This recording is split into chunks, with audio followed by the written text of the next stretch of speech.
자, 우리 오늘 또 역시 시편 23편, 우리 시편의 진주라고 할 수 있는 이 시편 23편의 시를 살펴보도록 하겠습니다. 이 시편의 시를 읽고 눈물을 흘려보지 않은 자는 신앙을 논하지 말라. 좀 이런 얘기도 할 수 있으리라 생각이 되어집니다. 참으로 우리가 잘 외우는 시지만 이 시편 안에 담겨져 있는 깊은 뜻이 무엇인지 얼마나 잘 알고 있는지 우리 스스로 한번 잘 점검해 보시기를 바랍니다. 어떻게 보면 이 깨달음은 수준만큼 깨닫는다. 제가 지난 시간에 말씀을 드렸어요. 그래서 우리의 신앙이 좀 수준이 높아서 정말 이 시편 23편을 묵상할 때마다 깊은 하나님의 은혜의 체험을 할 수 있는 저와 여러분들이 되기를 간절히 바랍니다. 제가 다시 한번 이 시편 23편의 말씀을 한번 낭독해 보도록 하겠습니다. 여호와는 나의 목자이시니 내가 부족함이 없으리로다. 그가 나를 푸른 초장에 누이시며 쉴 만한 물가로 인도하시는도다. 내 영혼을 소생시키시고 자기 이름을 위하여 의의 길로 인도하시는도다. 내가 사망의 음침한 골짜기로 다닐지라도 해를 두려워하지 않을 것은 주께서 나와 함께 하심이라. 주의 지팡이와 막대기가 나를 안위하시나이다. 주께서 내 원수의 목전에서 내게 상을 베푸시고 기름으로 내 머리에 바르셨으니 내 잔이 넘치나이다. 나의 평생의 선하심과 인자하심이 정녕 나를 따르리니 내가 여호와의 집에 영원히 거하리로다. 이 시편은 어떻게 보면 참 아름다운 서정시다. 여호와 하나님을 우리들의 목자로 우리 인간을 양으로 묘사하고 있는 노래입니다. 배경은 뭐 푸른 초장도 나오고 쉴만한 물가도 나오고 또한 그와 반대되는 사망의 음침한 골짜기도 펼쳐지고 있는 것을 볼 수 있어요. 그런데 이런 다양한 상황 속에서도 목자이신 여호와가 그의 선하심과 인자하심으로 우리를 이끌므로 우리의 잔이 넘쳐난다. 나의 잔이 넘쳐난다. 찬양함으로 끝맺는 시가 요 시편 23편입니다. 그래서 한편으로는 서정시입니다만 또 이 시편 23편의 시는 하나님의 보호에 대한 다윗이 그동안 삶을 살아오면서 경험했던 것을 비추어서 야, 정말 하나님이 나를 보호하시는구나 라는 굳은 확신으로 종결되고 있다는 점에서 확신의 시다라고 분류하기도 합니다. 이 내용을 시간적으로 좀 분류를 해본다면 1절에서부터 4절까지는 다윗이 과거의 인생을 쫙 돌이켜보면서 야, 하나님이 나의 목자시고 그리고 나를 푸른 초장으로 인도해 주셨고 쉴 만한 물가로 인도해 주셨고 때로는 사망의 음침한 골짜기로 다닐지라도 하나님이 나를 지켜주시고 보호해 주셨구나 라고 찬양하는 내용이 1절에서부터 4절이고 어떻게 보면 과거에 베풀어 주신 하나님의 은혜를 찬양하고 있는 거고요. 또 5절은 현재적 은혜, 현재 베푸시는 하나님의 은혜로 말미암아 기름으로 나를 바르셨으니 내 잔이 넘치나이다. 그리고 장차 하나님의 선하심과 인자하심이 계속 나를 따르리니 이러면서 하나님을 찬양하는 노래입니다. 그래서 이 시편은 과거, 현재, 미래로 나누어 볼 수 있기도 하다라고 이야기할 수 있습니다. 제가 그동안에 우리 그 시편을 지난 시간에는 큰 성경의 흐름 속에서 또 요 시편의 1편에서부터 23편까지 이 흐름 속에서 이 시편을 어떻게 봐야 될 것인가, 또 다윗의 인생 경험을 통해서 시편 23편을 어떻게 봐야 될 것인가 하는 것을 조금 살펴보았습니다. 오늘 좀 중점적으로 얘기하고 싶은 것은, 그렇다면 다윗이 이렇게 찬양했던 노래가 오늘날 우리에게는 어떤 의미를 가지는 것인가? 우리는 이 말씀을 어떻게 받아들이고 무엇을 배워야 될 것인가 하는 부분을 좀 살펴보려고 합니다. 시편 23편 1절에 보면 여호와는 나의 목자시다, 내가 부족함이 없다라고 이야기하고 있습니다. 좀 눈여겨볼 것은 여호와는 나의 목자다. 물론 1차적으로는 이것을 다윗이 여호와는 다윗, 나의 목자다, 다윗 자신의 목자다라고 이야기했습니다만, 여호와는 다윗의 목자이기도 했지만은 오늘날 저와 여러분, 각각 저와 여러분들의 목자시다라는 거예요. 하나님은 우리 믿음의 조상들, 믿음의 선배들만의 하나님이 아닙니다. 하나님은 오늘날 나의 하나님이시고 나의 목자다라는 사실을 기억할 필요가 있습니다. 또한 우리는 어떤 존재냐? 다 양 같은 존재다. 이사야서 53장 6절에 보면 우리는 그릇 행하여 각기 제 길로 갔거늘이라고 돼 있어요. 우리는 어떻게 보면 양처럼 방향 감각이 없고, 그리고 뭐 강력한 힘도 없고, 아주 무력하고, 스스로를 보호할 수 있는 수단도 없고, 더 쉽게 오염되고 병들기 쉬운 그러한 존재들입니다. 근데 이러한 문제점 많은 우리들이 정말 선한 목자를 만나게 되면 이러한 문제점들이 다 해결될 수 있는 겁니다. 그러면 우리가 이렇게 선한 목자를 만나야 되는데, 과연 누가 우리의 인생에 있어서 우리를 인도할, 참으로 우리를 바르게 인도할 선한 목자인가? 돈인가? 돈은 나의 목자이니? 섹스나 명예나 권세인가? 명예가 나의 목자시니? 권세가 나의 목자시니? 내가 부족함이 없으리로다, 이렇게 이야기할 수 있겠습니까? 과연 누가 우리의 참된 선한 목자인가? 우리 예수님은 요한복음 10장 10절에 보게 되면 예수님이 이 땅 위에 오신 목적이 있는데 이렇게 말씀하고 있어요. 내가 이 땅에 온 것은 양으로 하여금 생명을 얻게 하고 더 풍성히 얻게 하려는 것이라. 우리 예수님은 우리에게 생명 주시고 그 생명을 더 풍성히 얻도록 하기 위해서 오신 분입니다. 이런 면에서 예수님이야말로 참으로 선한 목자다라고 이야기할 수 있어요. 요한복음 10장 11절에도 보면 예수님은 이렇게 말씀하십니다. 나는 선한 목자라. 선한 목자는 양들을 위하여 목숨을 버린다. 우리 예수님이 우리에게 얼마나 선한 목자냐. 우리를 위해서라면 자기의 생명까지도 내어주실 수 있는 그러한 목자시다라는 겁니다. 이 세상에는 좀 여러 목자들이 있어요. 그런데 선한 목자를 찾아보기가 참 쉽지 않습니다.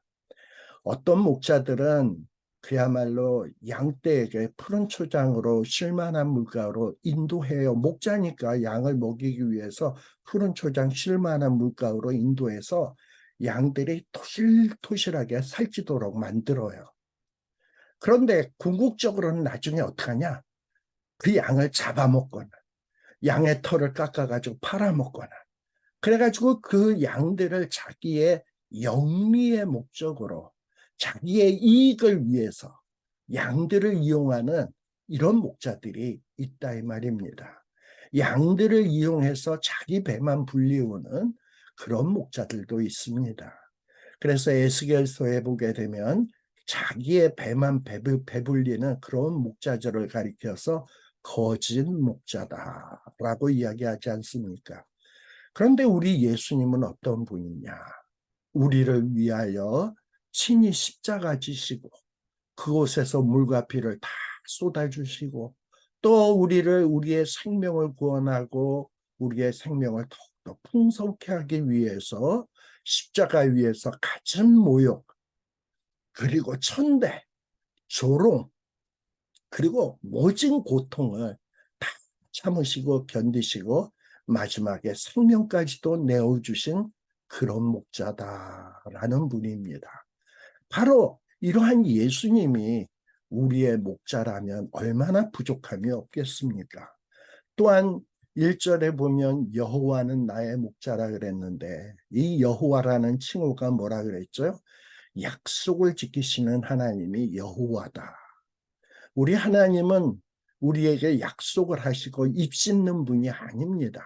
한번 말로써 약속하셨으면 그것을 반드시 이루어 주시는 분이에요. 내가 너를 의의 길로 인도하겠다라고 약속했으면 그것을 이루고야 마시는 분이십니다.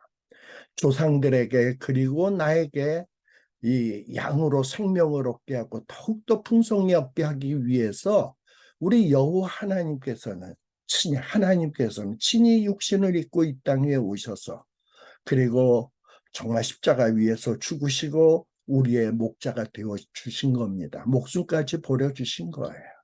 바로 이런 여호와가 나의 목자시기 때문에 우리가 부족함이 없다라고 이야기를 하고 있는 거예요. 여기 이 부족함이 없다라는 1절의 마지막 부분에 나오는 이 말씀은 히브리어로 동사고요. 미완료형으로 되어 있어요. 다시 말하면 여호와가 나의 목자이면 한번 풍족하게 되고 끝 나는 게 아니라 계속해서 부족함이 없게 되는 거야. 계속해서 풍성하다라는 거야.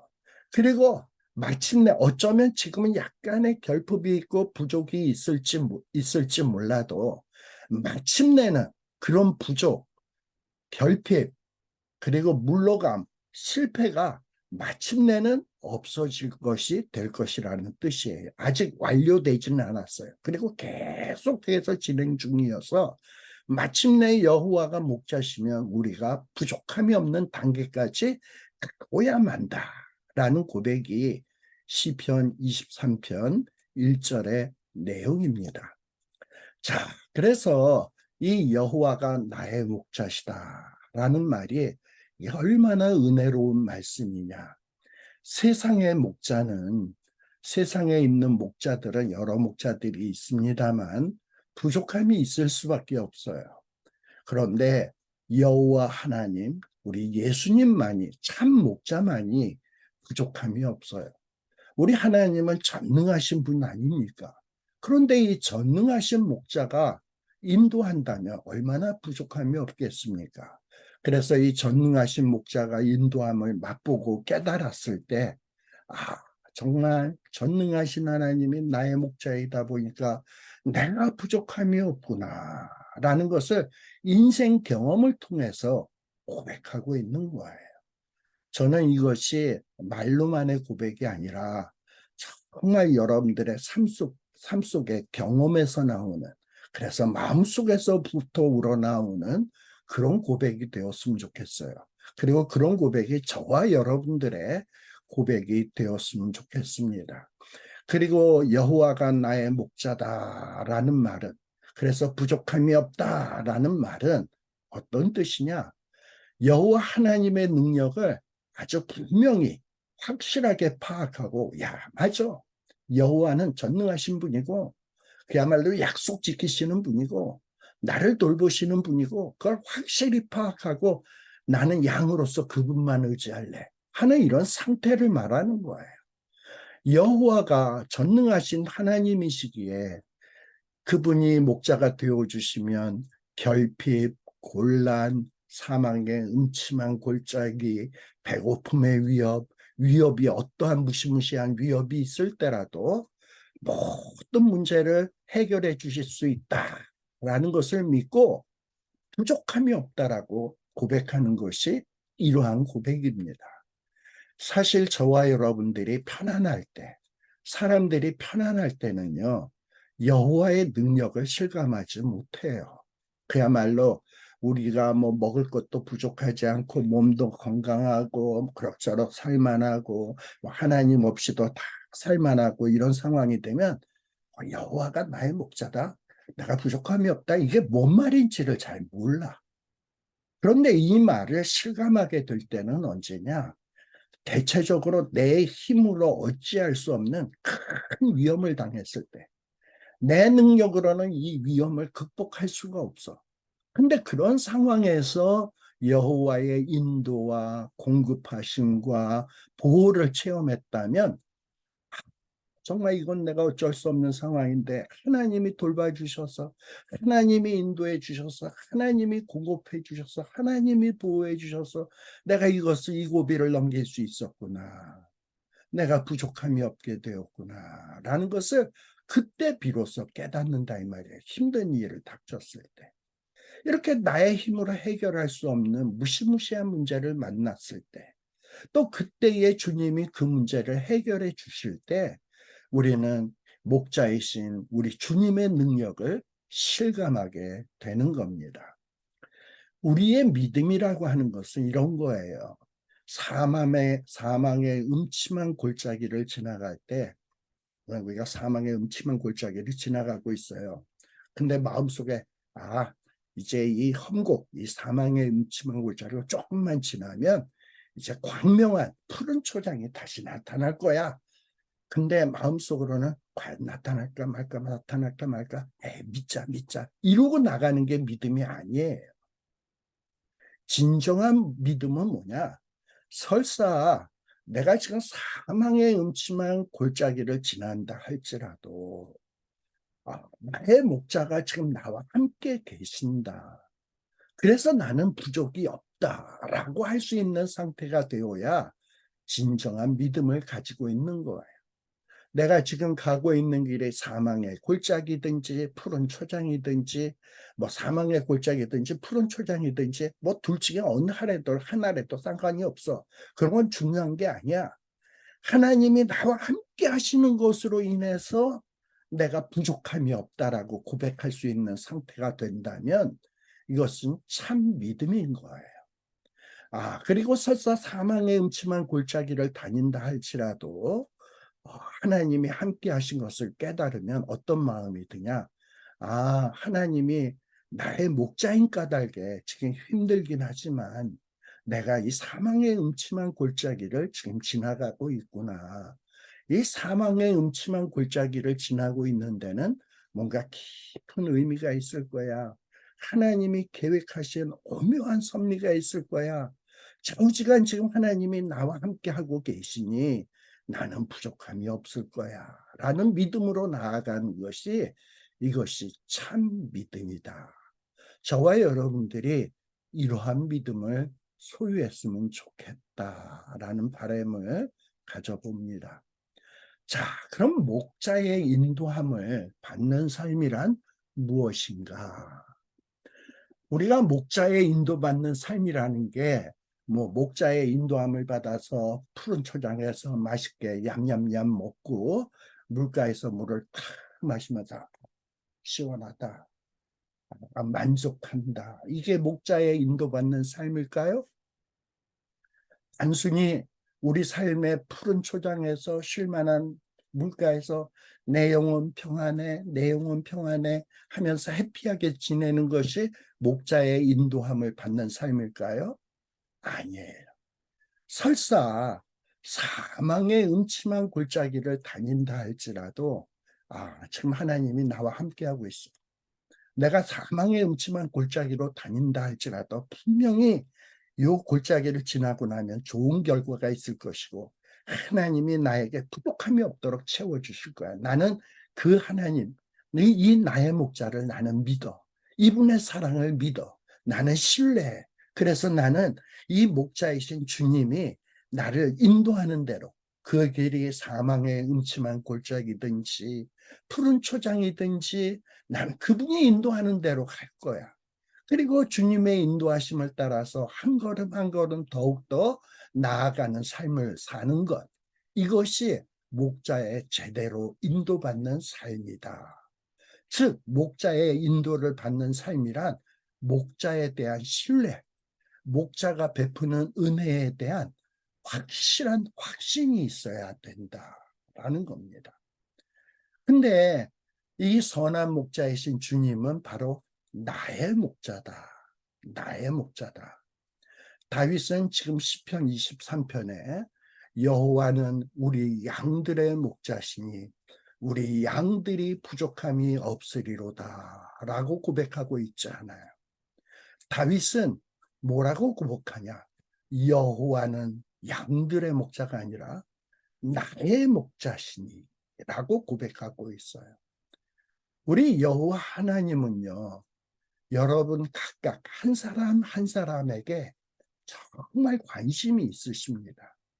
하나님은 뭉떡여서 성도들이 모인 채인 교회에만 관심 있고, 뭐 여러분들 하나는 쟤는 뭐 교회 오든 말든 뭐 아무튼 교회 뭐 이렇게 유지되면 됐지, 교회에만 관심 있고 교회 공동체에만 관심 있고 여러분에게 관심 없는 것이 아니에요. 여호와 하나님은 비록 못나고 맨날 그릇 행하여 조금만 틈만 나면 그릇 행하여 잘못된 길로 제 길로 가는 정말 어리석은 양들이지만, 이런 어리석은 나 양 하나에 하나님은 불꽃 같은 눈동자로 지켜보고 계시며, 이런 어리석은 나에게 머리털 하나까지 세신 바 되시며, 나의 심심을 삼킬 동안에도 주님은 눈여겨보시는 그런 하나님이십니다. 그리고 이 하나님이 양 하나하나 어리석은 나지만 나 하나하나의 이름을 부르면서 나의 인생길에서 나를 인도하고 이끌고 가시고 계신다라는 것이 여호와는 나의 목자다라는 거예요. 다윗이 바로 이런 것을 체험한 거예요. 자, 그런데 이 양들에게는 세 종류가 있다라고 생각해 볼 수 있습니다. 첫 번째 양은 어떤 양이냐? 목자, 주인 되는 목자의 음성을 듣고 그 목자의 음성을 듣고 쫄쫄쫄쫄쫄쫄 목자의 음성을 듣고 그냥 따라가는 양이 있어. 근데 또 한 부류의 양은 어떤 양이냐?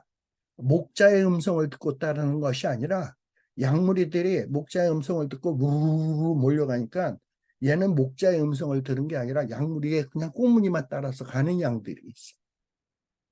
근데 뭐 목자의 음성을 직접 듣고 따르는 양이든 아니면 목자의 음성을 따라가는 양무리를 뒤따라가든 결국에 가보면 결국에는 목자의 인도함을 받는 셈이죠. 이거는 뭐 그런 대로 다 괜찮은 모습이야. 근데 뭐가 더 좋습니까? 나 스스로가 목자의 음성을 듣고 내가 적극적으로 자발적으로 목자를 따라간다면 이건 참 훌륭한 양이지. 근데 목자의 음성은 안 듣고 그냥 다른 약물이 하는 대로 그냥 줄줄줄줄줄줄 따라가다가 그냥 목자의 인도하심을 받았다. 그건 보통 양이야. 근데 그런 보통 양이면 어떨 때는 약무리들이 거짓 선지자들을 막 따라가면 그런 약물이 뒤따라가다 보면 그야말로 망하는 길로도 갈 수 있다 이 말입니다. 근데 이 세 번째는 최악의 양이야. 이 세 번째 양은 어떠냐? 목자의 음성을 전혀 듣지도 않아. 목자의 음성을 듣는 일에 관심도 없어. 지 판단, 지 생각대로 행하는 거야. 지 판단, 지 생각대로 행하니 뭐 제대로 행하겠습니까? 맨날 그릇 행하여 망하는 길로 가는 양이야. 이런 양들도 있습니다. 이 세 무리의 양 가운데 여러분들은 과연 어떤 양에 속하는가? 한번 곰곰이 한번 생각해 보세요. 내가 매일매일 주의 음성을 듣고 주의 뜻을 깨닫고 주님께서 인도하시는 길로 따라가는가? 아니면 그냥 성도들이 주일날 교회 가고 뭐 성도들이 기도해야 된다니까 그냥 기도하고 그냥 아무 생각 없이 목자의 음성을 정확하게 알지도 모르지만 기독교인 흉내 내면서 양처럼 생활하고 있는 것은 아닌지 한번 점검해 봐야 돼요. 아니면 목자의 음성 듣는 일에 관심도 없고, 그리고 목자의 음성 듣는 것보다는 지 생각대로 하는 것을 더 좋아하면서 살지는 않는지. 근데 여기 이 시편 23편에 나오는 여호와는 나의 목자시니 할 때 이 고백을 하는 양은 어떤 양이냐? 정말 자기가 하나님과의 긴밀한, 자기 한 개인이 하나님과 긴밀한 목자와 양의 관계를 가지고 인도를 받아 살아가는 그런 양의 모습을 묘사하고 있는 거예요.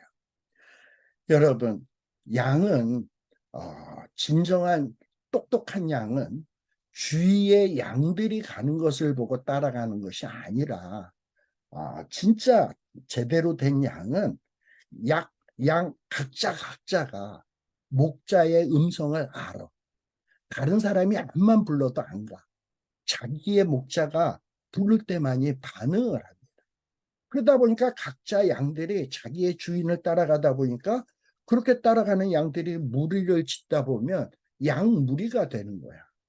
양무리가 한 방향으로 가게 되는 것은 양무리들이 그냥 떼를 지어서 가려고 하다 보니까 한 방향으로 가는 게 아니라 양무리의 한 마리 한 마리들이 다 한 목자의 음성을 듣고 그 목자의 음성을 듣고 따라가다 보니까 동일한 방향으로 나아가게 되는 겁니다.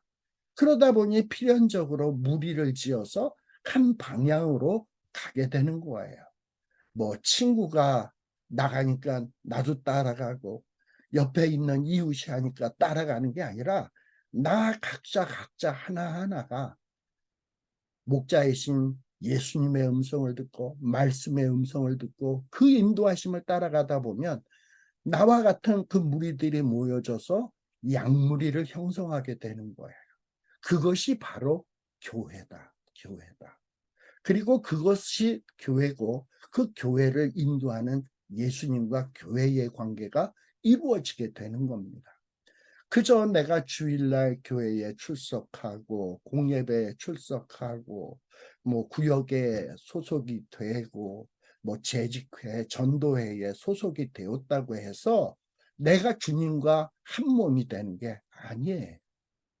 정말 내가 하나님과 주님과 한 몸이 되려면 나 개인이 말씀을 통해서 주님의 음성을 들어야 돼.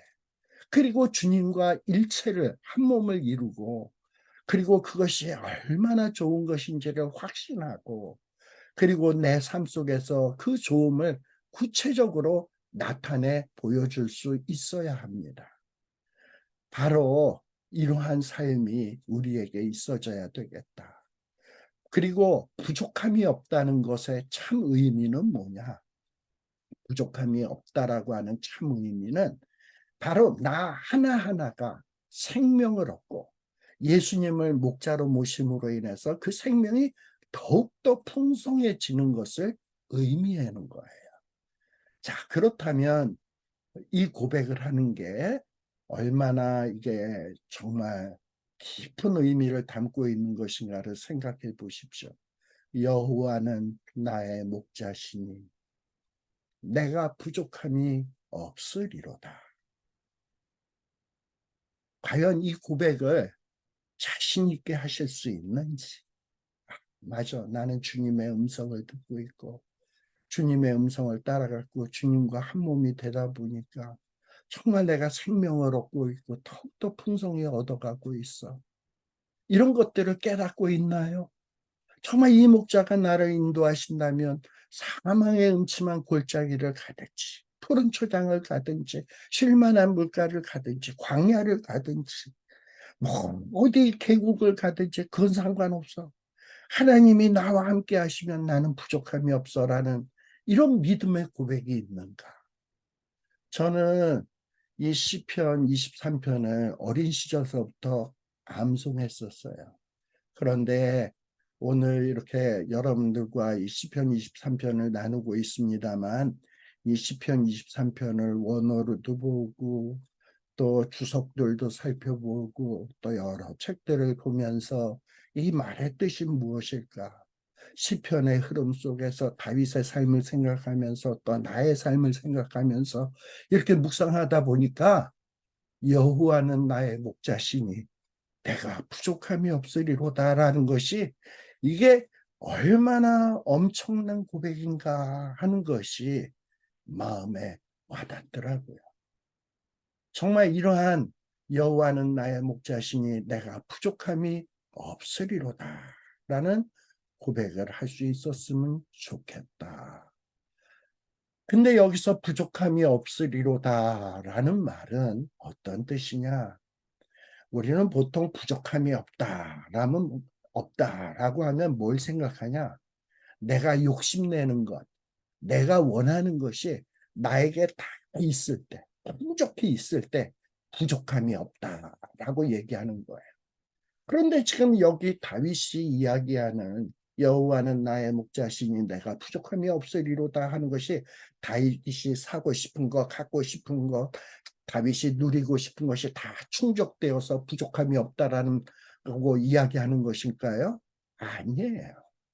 여기서 부족함이 없으리로라라는 말은 정말 하나님의 형상으로 지음받은 우리에게 진정으로 있어야 할 것이 무엇인지, 내가 하나님의 자녀라면, 하나님의 형상으로 지음받은 자라면 내게 있어야 될 것이 무엇인지, 무엇이어야 되지? 이걸 지혜롭게 깨닫고, 그리고 그것에 대해서 하나님이 나에게 적절하게 때를 따라 시절을 쫓아 준비해 주실 것이라는 사실을 확신할 때에 부족함이 없다라고 고백할 수 있는 것입니다.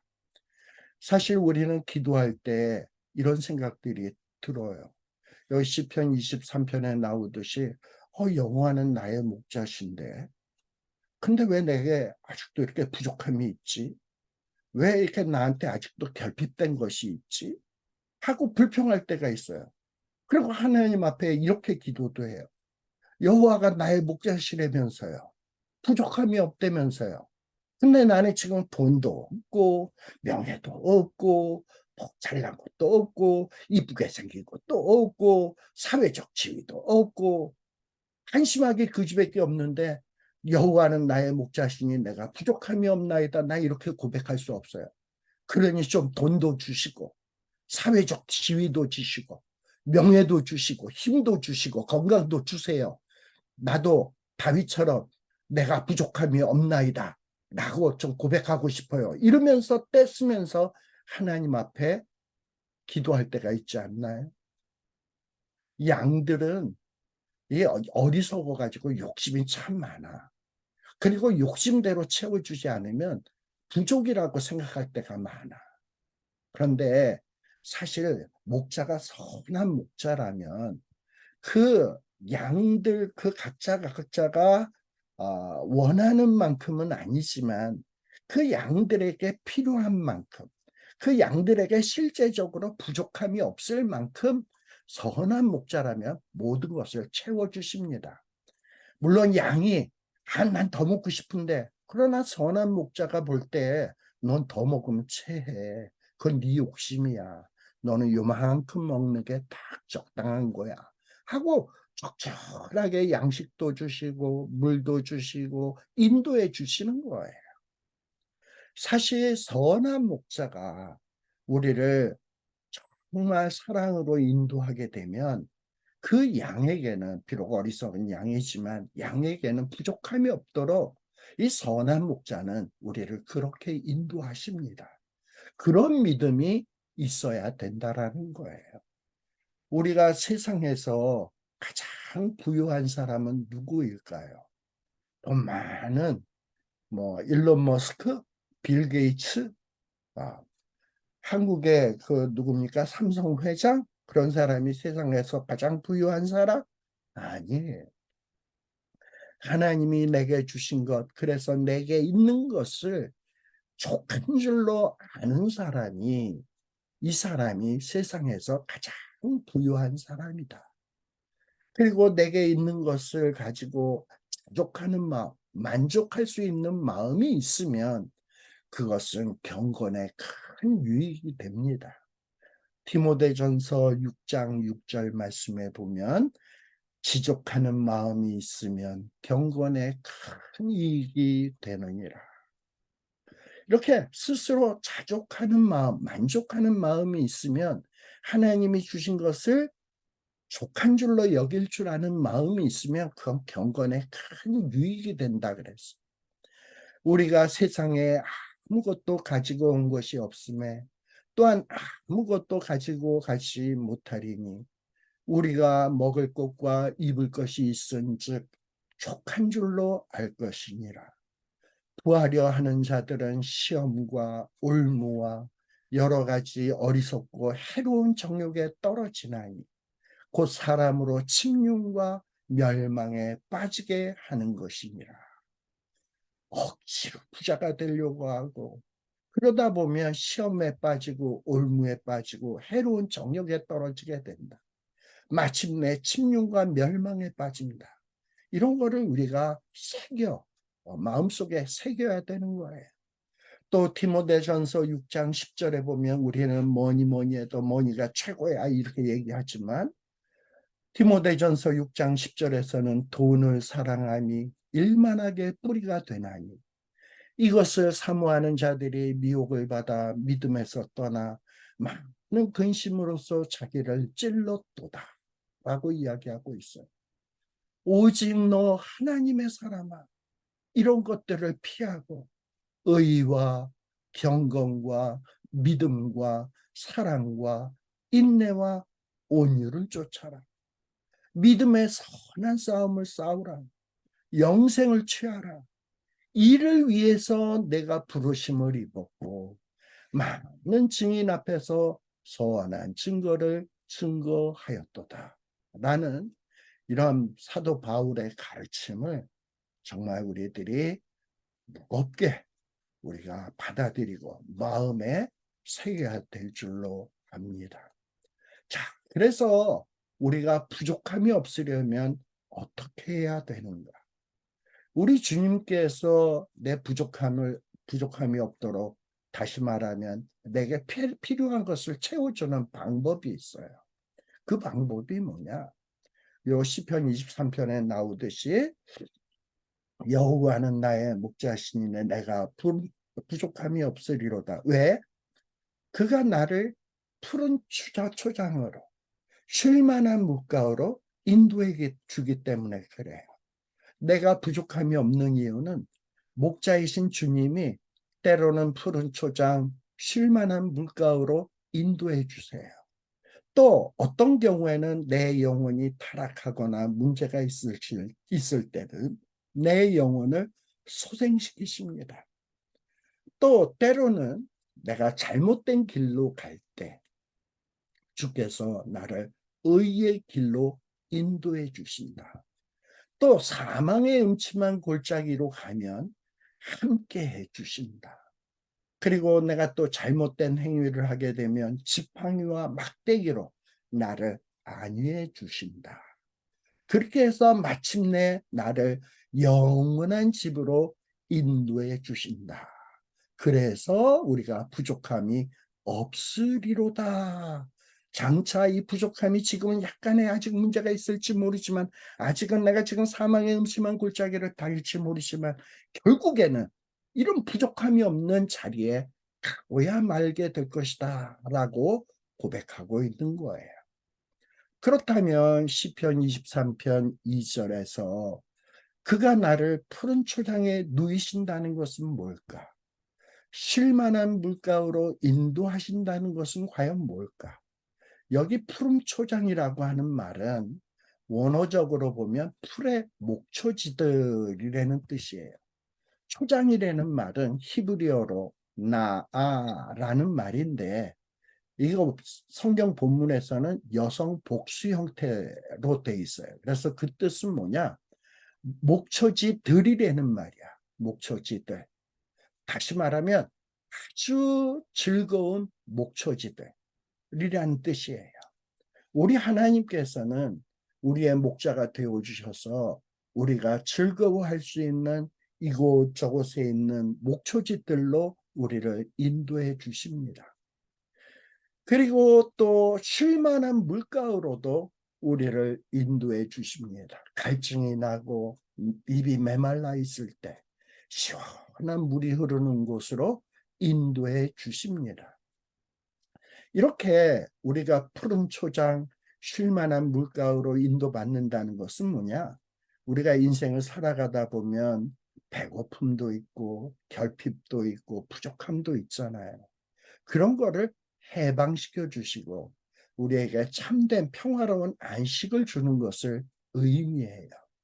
요한복음 14장 27절에 보면 우리 목자이신 예수님은 우리에게 이런 말씀을 하십니다.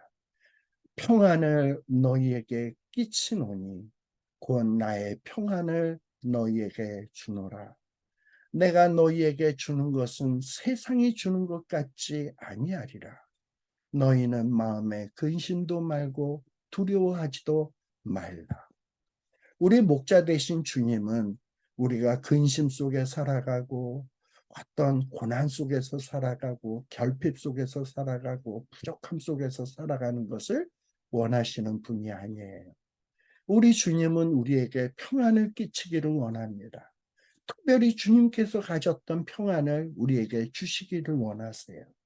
내가 이거 줄 거야. 그러니 너는 마음에 근심도 하지 말고 두려워하지도 말라. 라고 자상하게 우리에게 말씀해 주고 있는 거예요. 그러면 양인 우리는 귀가 쫑긋해서 목자의 음성을 들어야지. 아, 주님이 말씀하시는구나. 내가 지금 힘든데, 고통스러운데, 이게 끝이 아니래네. 평안을 주신다네. 주님이 가진 평안을 준다네. 이건 세상과 같지 않다네. 아, 그래서 근심하지 말래네. 두려워하지 말래네. 아, 정말 그래야 되겠다. 하고 주님의 음성을 듣고 위로받는 거예요. 또 마태복음 11장 28절에 보면 수고하고 무거운 짐진 자들아 다 내게로 오라. 내가 너희를 쉬게 하리라. 힘들고 어려워요. 주님은 우리를 부르는 거야. 내게로 와. 나한테 와서 무릎을 꿇고 그리고 나한테 안겨 그리고 눈물로 기도해봐. 내가 너희를 편히 쉬게 할 거야. 라고 우리의 목자이신 주님이 우리에게 말씀해 주고 있는 거예요. 이 말씀의 음성을 우리가 들을 수 있어야 된다라는 겁니다. 자, 그런데 이분이 우리를 푸른 초장에 누이시며 쉴만한 물가로 인도하십니다. 여기 누이신다라는 말은 이르 비치니라는 말인데 이거는 동사고 사역형의 미완결형이에요. 이게 무슨 얘기냐? 우리를 뭐뭐 하게 한다는 거야. 눕게 한다는 거야. 근데 눕게 하는 게 이게 한 동작으로 눕게 딱 하고 끝이 아니라 계속적으로 필요할 때마다 눕게 하시고 마침내는 정말 편안하게 눕게 하겠다라는 거예요. 쉬게 하겠다라는 거예요. 편안한 휴식을 주고야 말겠다라는 거예요. 그리고 우리를 쉴만한 물가로 인도하신다 그랬는데 메이라는 말은 물이라는 말이고요. 맨호트라는 말은 쉴만한 휴식이라는 말이에요. 우리를 메말라 갈증을 느끼는 우리를 어디로 인도하냐?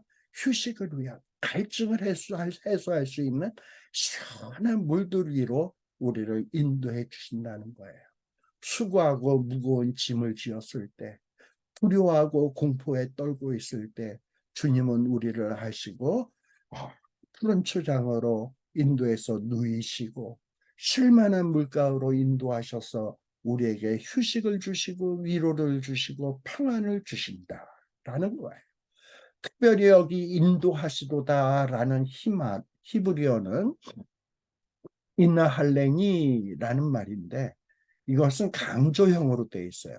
히브리어로 PL형이라고 하는데 강조형이야. 그냥 단순히 인도하는 게 아니라 정말 정성을 기울여서 힘을 다해서 우리를 이끄는 거야. 정말 사랑을 담아서 우리를 이끄는 거야. 그냥 단순히 양들에게 야야야 일로 와 일로 와 이게 아니라 그 양에게 사랑하는 마음을 가지고 관심을 가지고 우리를 이끌어 준다는 거예요. 다정하게 이끌어 준다라는 그런 뜻입니다. 우리의 목자장이신 주님이 수고하고 무거운 짐진 자들아 다 내게로 와라. 왔더니 우리를 이끌고 어디로 간다? 푸른 초장에 가서 편안하게 눕게 하시고 그리고 편안한 안식을 주시고 정말 갈증으로 허덕이군 목마른 사슴 시냇물을 찾아 갈급해하는 우리를 쉴만한 물가로 해서 시원한 물을 마시게 하는 그러한 다정한 인도하심이 있다 이 말입니다. 특별히 목자가 양에 대한 사랑과 관심에 찬 그 인도함을 출애굽기 15장 13절에서는 이렇게 표현하고 있어요. 출애굽기에서는 15장에서는 주께서 그 구속하신 백성을 은혜로 인도하시되 주의 힘으로 그들을 주의 성결한 처소에 들어가게 하시나이다 라고 되어 있어요. 우리가 출애굽 상황을 잘 알고 있잖아요.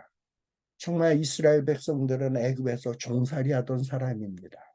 애굽의 노예로 있을 때 하나님을 찾았던 적도 별로 없는 자들이에요.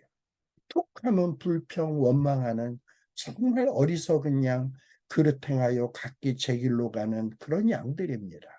근데 그런 양떼들 이스라엘 백성들을 하나님이 강한 손 편팔로서 애굽의 소나기에서 끄집어냅니다.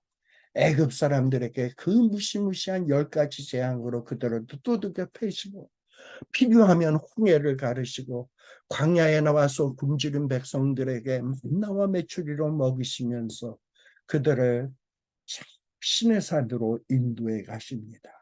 그리고 신의 산에서 하나님이 성전을 짓는 성막을 짓는 법도를 주시고 성막을 짓고 그 안에 들어갈 수 있도록 인도하시는 하나님이에요. 그때 하나님의 그 손길이 얼마나 세밀하시고 다정하십니까? 하늘에 있는 뜨거운 태양을 막아주기 위해서 구름 기둥으로 막아주시고 밤에 춥고 그리고 캄캄할 때 불기둥으로 인도해 주시는 그 주님의 사랑 정말 다정한 그리고 세밀한 손길 그것이 이스라엘 백성들에게 있었던 거예요. 근데 과연 그것이 이스라엘 백성들에게만 주는 하나님의 은혜입니까? 아니에요. 여호와는 저와 여러분의 하나님이십니다. 여호와는 이스라엘의 목자시니가 아니라 여호와는 나의 목자시니 내가 부족함이 없습니다. 그가 나를 푸른 초장으로 쉴만한 물가로 인도하십니다. 라고 고백하는 거예요. 자, 그러면 이 푸른 초장과 쉴만한 물가가 어떤 우리가 문자적 의미는 알지만 이 문자적 의미가 담고 있는 어떤 심오한 의미는 무엇인가? 사실 양들에게 있어서 푸른 초장 쉴만한 물가가 오늘 우리에게는 어떠한 의미인가? 우리가 이 세상을 정상적으로 살아가다 보면 중요하고 꼭 필요한 것들이 있어요. 그게 뭡니까? 우리는 이 땅에서 육신을 갖고 살다 보니까 먹을 것도 필요하고 돈도 필요하고 건강도 필요하고 교육도 필요하고 직장도 필요하고 이런 것들이 다 필요한 거야. 그런 것이 있어야 우리가 두려움도 없고 그리고 평안함을 누릴 수 있어요. 딱 돈에 찌들려 살아보십시오. 평안이 어디 있습니까? 직장에서 쫓겨나 보십시오. 그래가지고 맨날 직업을 얻기 위해서 여기 두들겨 보고 여기 두들겨 봐도 맨날 퇴짜만 맞으면 얼마나 공포와 두려움이 우리 마음속에 엄습해 옵니까? 그러니까 이 푸른 초장 쉴만한 물가라고 하는 것은 단순히 들판에 있는 푸른 초장 쉴만한 물가가 아니라 오늘 우리에게 있어서는 어떤 것이냐? 우리에게 육신에 필요한 것들, 육신에 중요한 것들을 우리에게 주신다는 거예요. 인간으로서 필요한 것들을 주신다는 거예요. 우리에게 필요한 것은 뭡니까? 양식이에요. 의식주의 문제입니다. 우리 하나님은 우리에게 신령한 영적 양식만 주시는 분이 아닙니다. 우리에게는 신령한 영적 양식만 필요하고 육적 양식은 필요하지 않느냐? 그렇지 않아요. 육적 양식도 필요하고 영적인 양식도 모두 필요합니다. 하나님은 우리를 구원하실 때 우리의 영혼만을 하나님의 양으로 삼고 육신은 내버려 두시는 그런 하나님이 아닙니다. 우리 하나님이 우리 하나님의 양으로 취할 때는 우리의 육신, 별 볼 일 없는 육신입니다만 우리의 별 볼 일 없는 육신, 또 뭐 우리의 영혼은 별 볼 일 있나? 별 볼 일 없는 영혼을 같이 취해서 자기의 양으로 삼는 거예요. 구원이라고 하는 것도 영혼만 구원받는 것이 아닙니다. 진정한 구원의 프로그램은 우리의 육신까지, 그 육신의 영역까지 완전히 미치는 거예요. 그래서 우리가 구원받는 것은 영혼도 구원받고 내 육신도 영화롭게 구원되어지는 겁니다. 우리는 예수를 믿음으로 마침내 궁극적으로 최후에 우리는 영화로운 몸을 입을 겁니다. 예수님이 부활하시고 부활의 첫 열매로서 영화로운 몸을 입었던 것처럼 저와 여러분들도 정말 영혼만 구원받는 게 아니라 영혼만 성화되는 것이 아니라 우리의 몸도 영화로운 몸으로 변화될 것입니다. 근데 그때까지 우리 하나님은 영혼만 먹이는 게 아니라 우리의 육신에 필요한 것도 채워주신다는 거예요. 그게 우리를 푸른 초장에 누이시며 쉴만한 물가로 인도하신다라는 뜻이다라는 것을 잊어서는 안 됩니다. 사실 우리 예수님이 교회의 머리라고 합니다. 근데 이 태초에 말씀이 계시니라. 요한복음 1장 1절이죠. 근데 태초에 말씀이 계시니라 했을 때는 그때는 예수님이 하나님과 함께 계실 때고 육신을 입고 이 땅에 오시기 전이에요. 그래서 태초에 말씀이 계시니라라는 게 뭐냐면 태초에 로고스가 있었다라는 거예요. 그 로고스는 아직 육신을 입지 않은 상태야.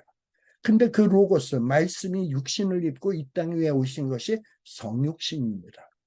근데 예수님이 교회의 머리라고 하는 것은 육신을 입지 않은 로고스만이 교회의 머리라고 하는 것이 아니라 예수님의 그 로고스와 우리와 똑같은 그 육신의 몸이 하나로 합쳐져서 성육신이 되어서 그렇게 해서 오신 그분, 그리고 부활하신 그분, 그분이 교회의 머리라고 한 거예요. 우리는 예수님이 참 하나님이시고 참 신인 것과 또 예수님은 참 우리와 똑같이 육신을 가진 사람이라는 사실을 부인하면 안 됩니다. 사실 예수님은 하나님이시지만 예수님은 우리와 똑같은 육신을 가지고 우리 육신을 갖고 있는 우리와 생생하게 접촉을 하셨다는 사실을 눈여겨볼 필요가 있어요. 사실요, 우리의 육신의 문제가 있을 때에 사실 이 육신의 문제가 있을 때 이 육신만 아픈 게 아니야. 이 몸이 아프고 몸이 불편할 때에 보면 영혼도 아프게 되고 영혼도 괴롭게 됩니다. 근데 우리 주님은 이러한 문제점들을 다 잘 아세요. 그래서 제가 너무 육신의 고통이 오래되다 보면 제가 영혼의 병이 들겠구나. 그러면 안 되지. 영혼의 병 들어서는 안 되지. 쟤한테 지금 필요한 게 먹을 게 필요하네. 직장이 필요하네. 건강이 필요하네. 육신에 필요한 것들도 준비해 주시는 분이다. 라는 것을 잊어서는 안 됩니다. 그래서 우리가 설사 육신적 고생이 있을 때라도 정말 하나님은 내 육신의 문제도 돌보실 거야 라는 믿음이 있어야 부족함이 없다라고 이야기하는 거예요. 그저 우리 주님은 우리 마음속에만 평안을 주고 마음속에만 기쁨을 주고 마음속에만 위로를 주는 분이 아니에요. 내 육신의 몸에도 평안과 기쁨과 위로를 주시는 분이시다라는 거예요. 저도 한때는 여기 미국에서 생활하면서 찢어지게 가난해가지고 그야말로 나라에서 메디칼도 받고 푸드 스탬프도 받고 그리고 애들도 공짜로 애가 갓 태어났을 때 정말 우유 살 돈이 없다 보니까 나라에서 위그라고 해가지고 공짜로 이렇게 그 우유를 나눠주는 프로그램이 있어가지고 거기서 줄 서서 우유 타다 먹고 뭐 그랬던 적이 있었어요. 참 그나마 미국에 살고 있는 우리는 양반이지. 근데 그렇게 푸드 스탬프 받고 메디칼 받고 이러고 살 때 제 마음이 편안한 줄 아십니까? 정말 새벽 예배 나가서 주님 앞에 기도할 때마다 하나님 미국에 인도해서 이곳에 왔는데 이렇게 거지처럼 살게 하려고 나를 인도하셨나요? 이게 뭡니까? 그리고 맨날 왜 이렇게 힘든 일만 있는 겁니까? 저를 이렇게 내버려 두실 겁니까? 하는 눈물로 기도했던 것이 한두 번이 아니었어요.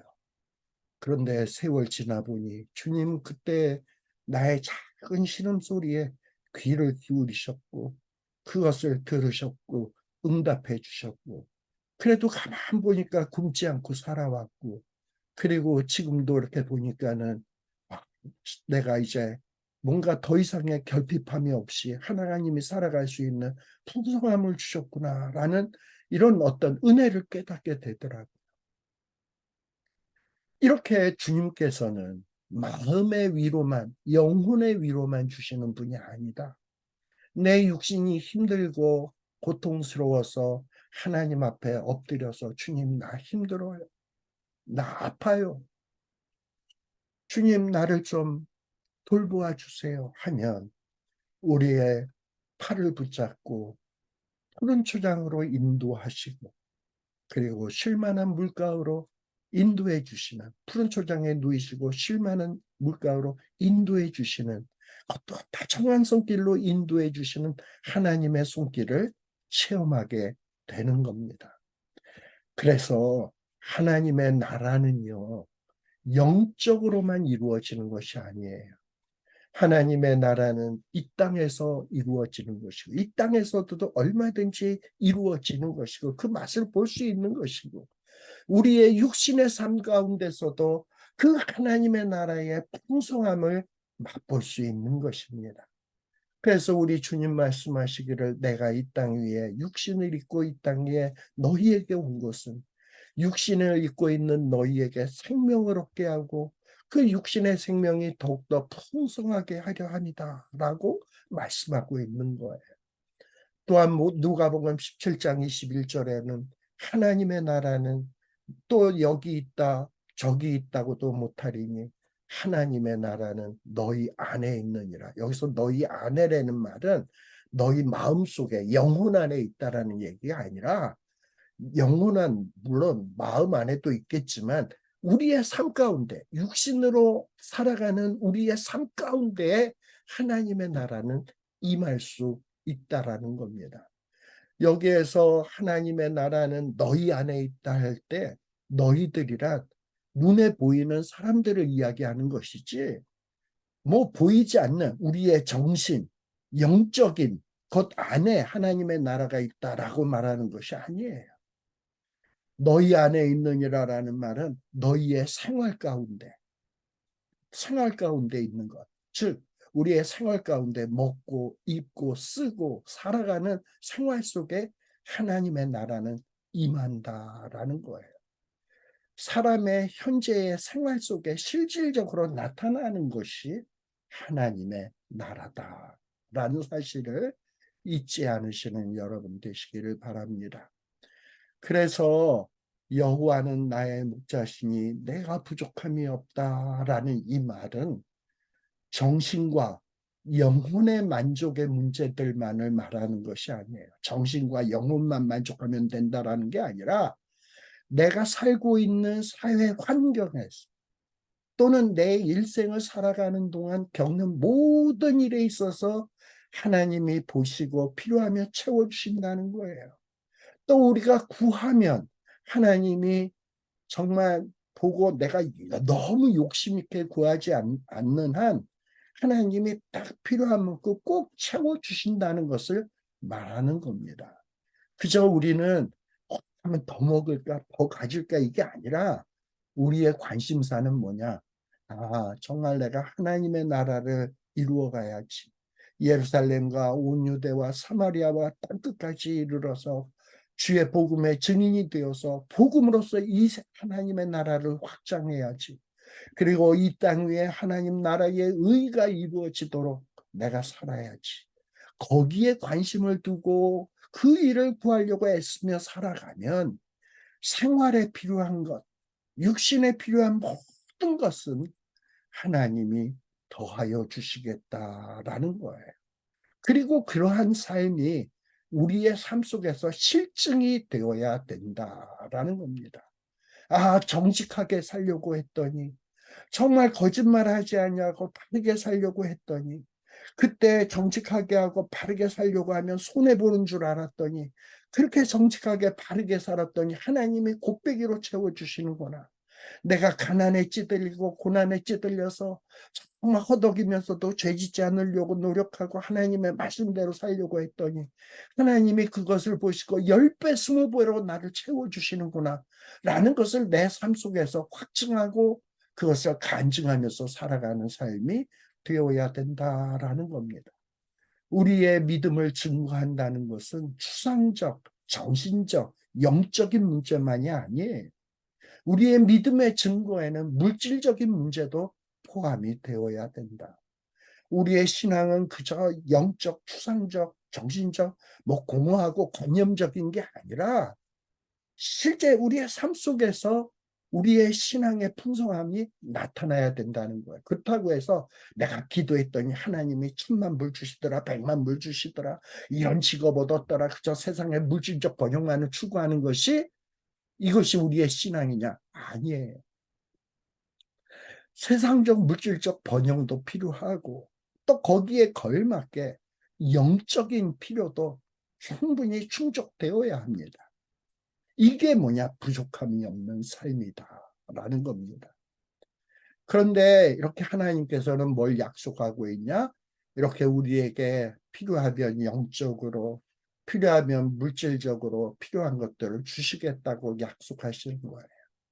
푸른 초장에 누이겠다고 약속하고 계시고 쉴만한 물가로 다정하게 인도해 주시겠다고 약속하고 있는 겁니다. 여호와는 나의 목자시니 내가 부족함이 없으리로다. 그가 나를 푸른 초장으로 영적으로 육적으로 풍성한 그리고 평안한 안식을 누릴 수 있는 푸른 초장에 누이시며 또 그 갈증이고 메말라 있는 나에게 시원함을 주시기 위해서 영적으로 육적으로 시원함을 주시기 위해서 쉴만한 물가로 인도하셨구나 라는 것이 우리의 삶, 과거의 삶 속에서 확증되어야 돼. 간증되어야 된다 이 말입니다. 이런 축복이 있어지기를 주의 이름으로 간절히 축원드립니다. 잠시 쉬었다 나머지 부분은 또 살피도록 하겠습니다. 근데 그러고 나면은 좀 시간이 다 될 것 같은데, 네, 오늘은 잠시 어쨌든 쉬었다 가겠습니다.